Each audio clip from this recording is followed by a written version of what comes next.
Italy के दौरे पर गए प्रधानमंत्री मोदी का आज इटली की पीएम मेलोनी के साथ द्विपक्षीय चर्चा होनी है और उससे पहले उनका गर्मजोशी से स्वागत किया गया। पीएम मोदी को गार्ड ऑफ ऑनर दिया गया। पीएम मोदी और इटली की पीएम मेलोनी की द्विपक्षीय वार्ता हुई। पीएम मोदी के साथ विदेश मंत्री एस जयशंकर भी बातचीत में शामिल रहे। मेलोनी ने कहा कि भारत और इटली के संबंधों का नया दौर आने वाला है। वहीं प्रधानमंत्री मोदी के इटली दौरे की तस्वीरें पूरी दुनिया में चर्चा का विषय बनी हुई है। पहली तस्वीर दिन की है जहां इटली की प्रधानमंत्री जॉर्जिया मेलोनी पीएम मोदी को बेहद आत्मीय अंदाज में कुछ दिखाती नजर आ रही है। वहीं पीएम मोदी ने जॉर्जिया मेलोनी को मेलोडी टॉफी का पैकेट गिफ्ट किया। इसके अलावा दोनों नेताओं ने रोम के ऐतिहासिक कोलोसियम का दौरा किया। पीएम मोदी ने इटली की पीएम से मुलाकात का जिक्र अपने सोशल मीडिया पोस्ट में भी किया है। आपको बता दें, पीएम मोदी और मेलोनी की अनौपचारिक मुलाकात के बारे में रोम से बता रहे संवाददाता संजय सूरी। प्रधानमंत्री मोदी की इटली की यात्रा का आरंभ तो खासा ही मीठा रहा है। प्रधानमंत्री ने इटली के प्रधानमंत्री जॉर्जिया मेलोनी को एक भेंट दिया, जो कि एक टॉफ़ी चॉकलेट का बक्सा था जिसका नाम था मेलोडी, और इसका बहुत ही अब ऐतिहासिक मतलब है। याद रहे, जब 2024 में प्रधानमंत्री मोदी यहाँ इटली आए थे तो मेलोनी ने एक नाम बनाया उनकी मुलाकात का। उसका नाम रखा गया मेलोडी, यानी कि मेलोनी और मोदी के नाम को मिलाकर, और इसी नाम की चॉकलेट अब इस दफ़ा मोदी जी ने मेलोनी को दी और इसकी भी ट्वीट हुई और लाखों करोड़ों जो हैं व्यूअर्स इनके तो होंगे ही होंगे। अब देखने की बात यह है कि आगे का रास्ता किस प्रकार तय किया जाएगा, क्योंकि आगे का रास्ता गंभीर है और उसका आरंभ हो चुका है। दोनों प्रधानमंत्रियों ने एक आर्टिकल लिखा और मिलजुल कर ये कहा कि मेडिटेरेनियन क्षेत्र में दोनों देश मिलकर काम करेंगे। इसके आगे भविष्य में जब बातचीत होगी दोनों नेताओं की, तो आगे और भी रास्ते तय किए जाएंगे। मुख्य तौर पर डिफेंस को लेकर इटली के डिफेंस मिनिस्टर क्रोसेट्टो अप्रैल के आखिर में भारत आए थे। एक समझौता हुआ था 1 साल के लिए मिलजुल कर उत्पादन करने का, साथ साथ में व्यापार को बढ़ाने के लिए तरीके तय किए जाएंगे और उसके बाद इन्वेस्टमेंट को बढ़ाने के तौर तरीके।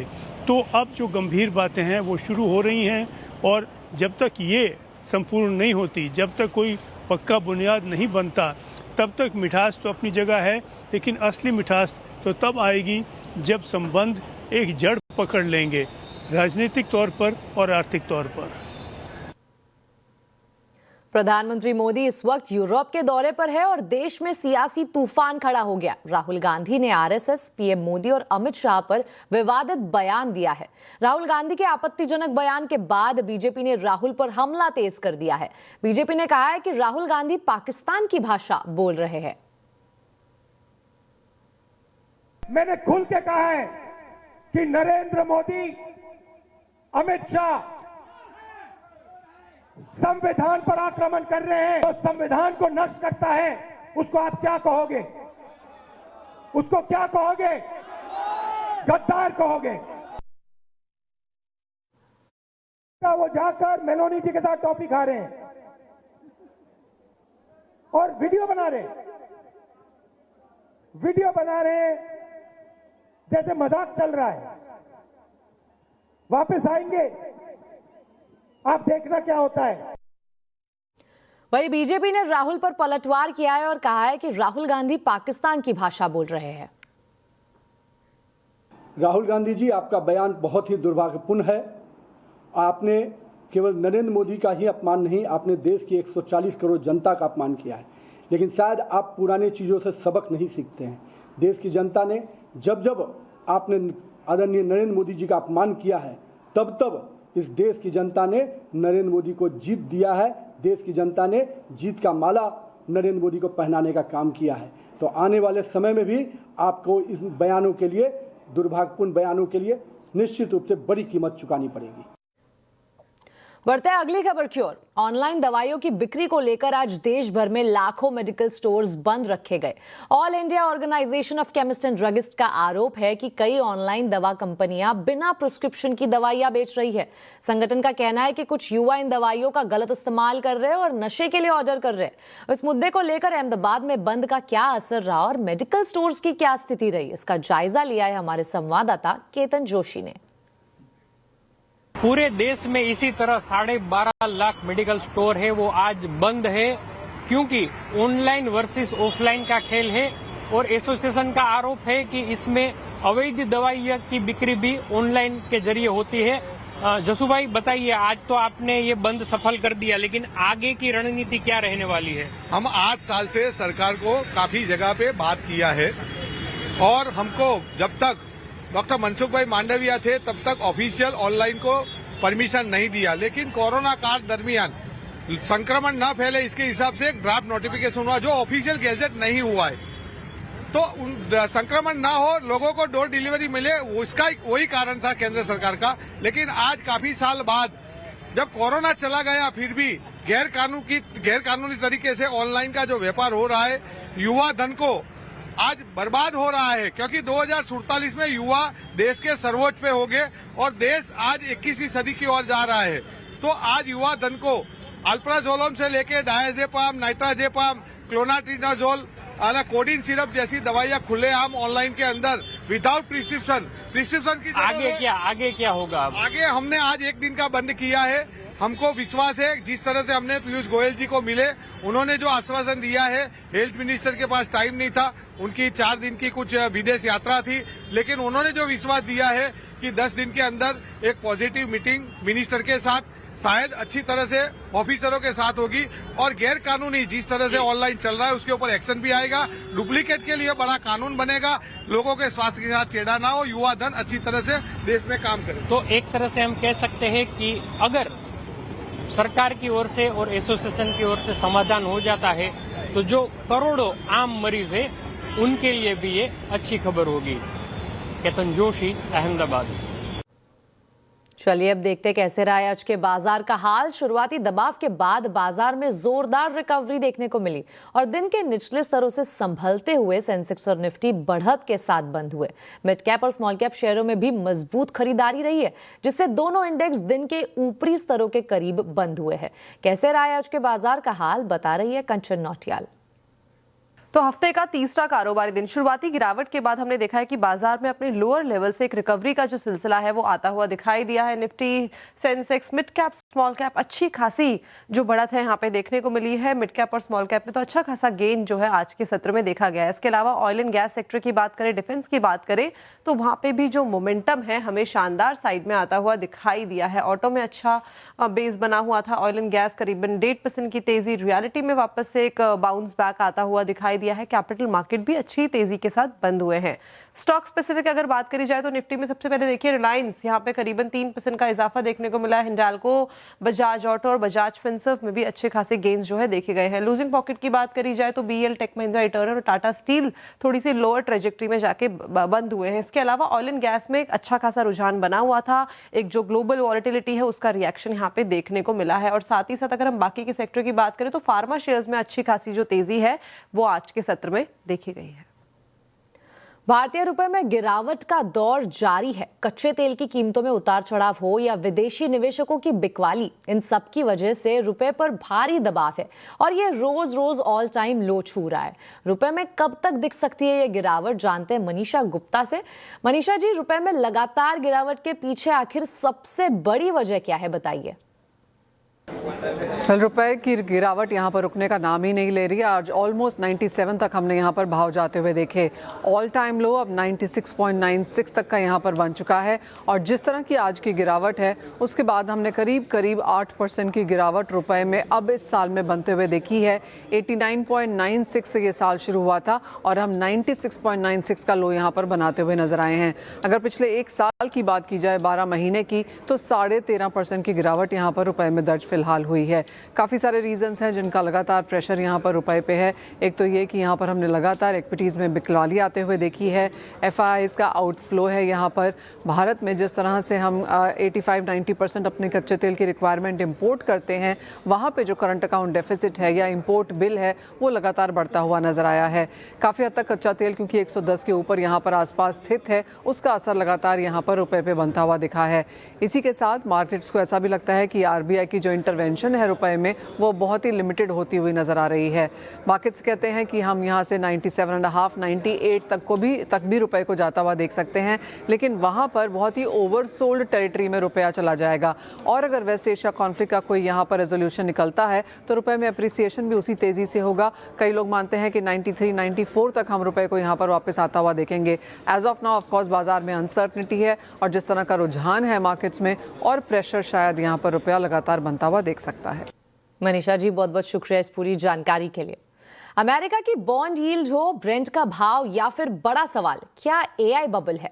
इस समय बाजार में सभी के दिमाग में यही घूम रहा है। इन्हीं सवालों के जवाब खोजने के लिए BOFA ने ग्लोबल फंड मैनेजर्स सर्वे किया। क्या निकला है इस सर्वे में, बता रहे हैं हरमास फटाकिया।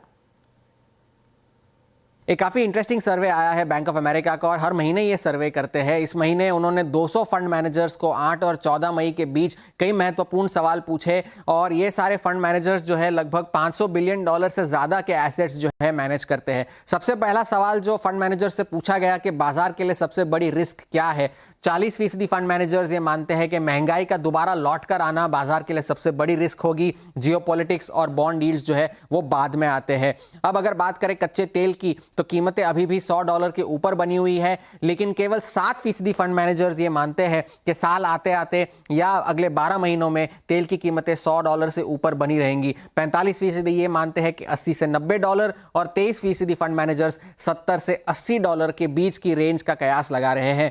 अब आगे अगर बढ़े तो बॉन्ड यील्ड्स इस वक्त एक चर्चा का विषय है और 30 साल की बॉन्ड यील्ड्स जो है 2008 के बाद के सबसे ऊंचे स्तरों पर है और 62% फंड मैनेजर्स ये मान रहे हैं कि ये 30 साल की बॉन्ड यील्ड जो इस वक्त 5.25% के आसपास है अगले 12 महीनों में 6% तक जा सकती है और ये बाजार के लिए बहुत बड़ा रिस्क होगा।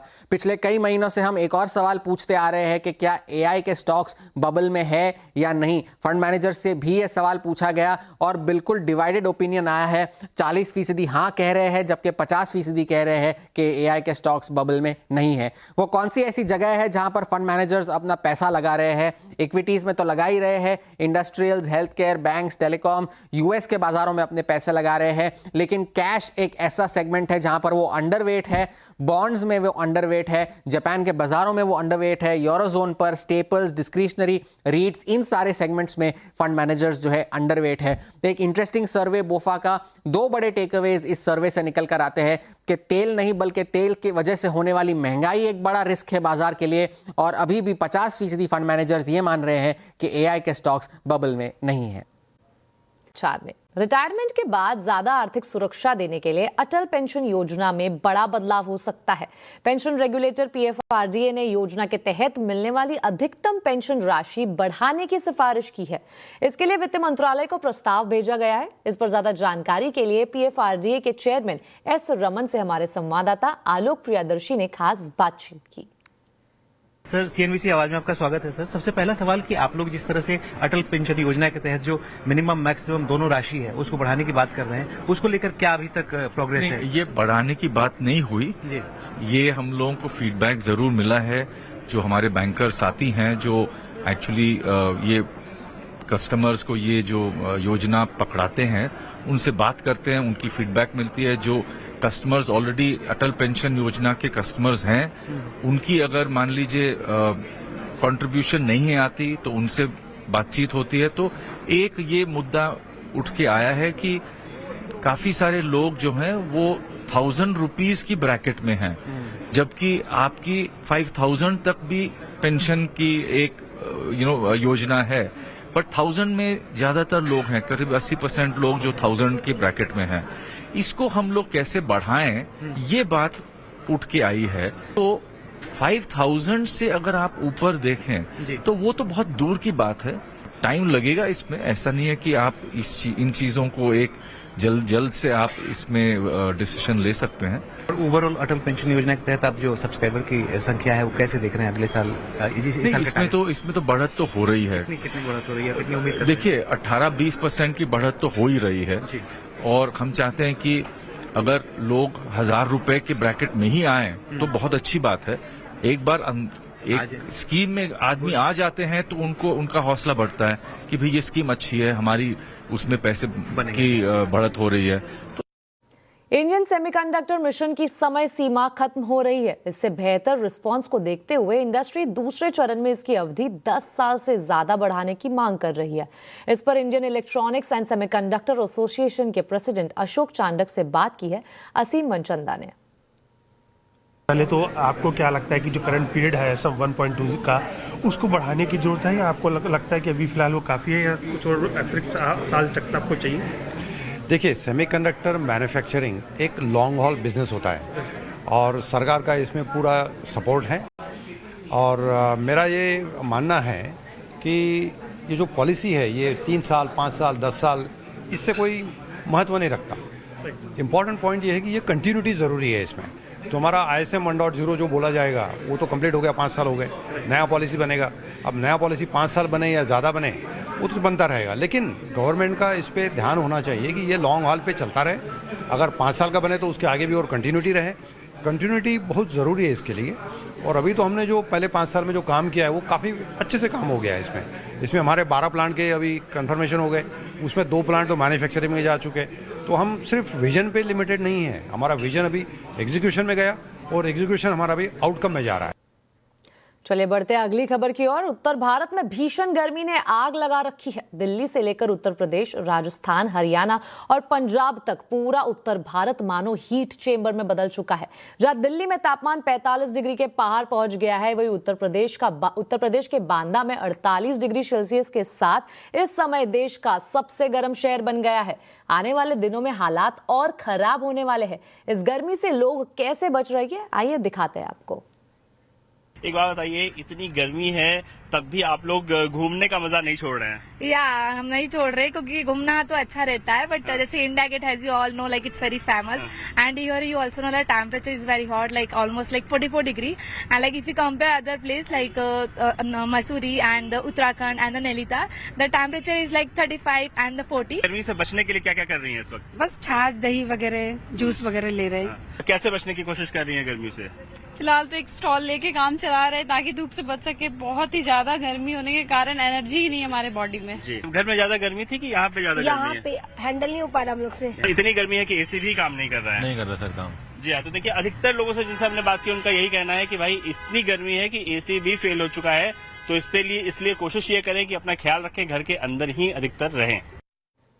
अब आपको बता दें, अमेरिकी राष्ट्रपति डोनाल्ड ट्रंप ने बड़ा दावा किया है कि अमेरिका ईरान युद्ध बहुत जल्द खत्म होने वाला है, लेकिन साथ ही साफ चेतावनी दी है कि तेहरान को कभी परमाणु हथियार नहीं बनाने देंगे।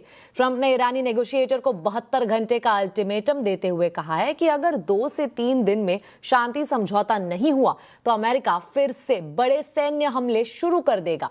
वहीं ईरान की तरफ से जुबानी जंग जारी है। ईरान के विदेश मंत्री अब्बास अरागची ने सरेंडर से इनकार करते हुए कहा है कि तेहरान ने पिछले युद्धों से बहुत कुछ सीखा है और अगर जंग दोबारा शुरू हुई तो अमेरिकी सेना को कई नए सरप्राइज देखने पड़ेंगे।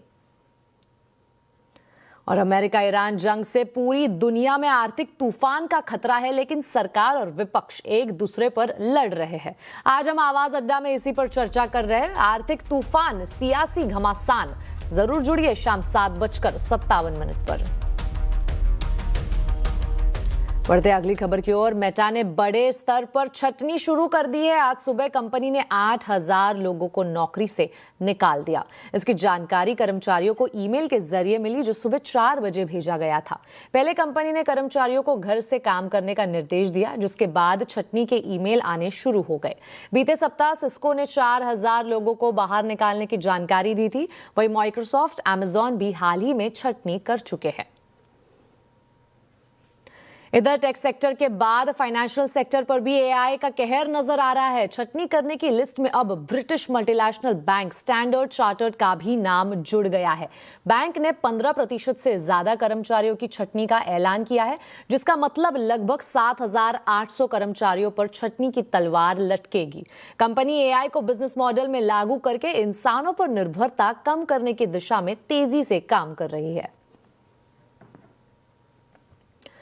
इसी के साथ आवाज समाचार में अभी के लिए इतना ही। आप देखते रहे CNBC आवाज और अपडेटेड रहे खबरों पर हमारे सोशल मीडिया हैंडल्स के जरिए। नमस्कार।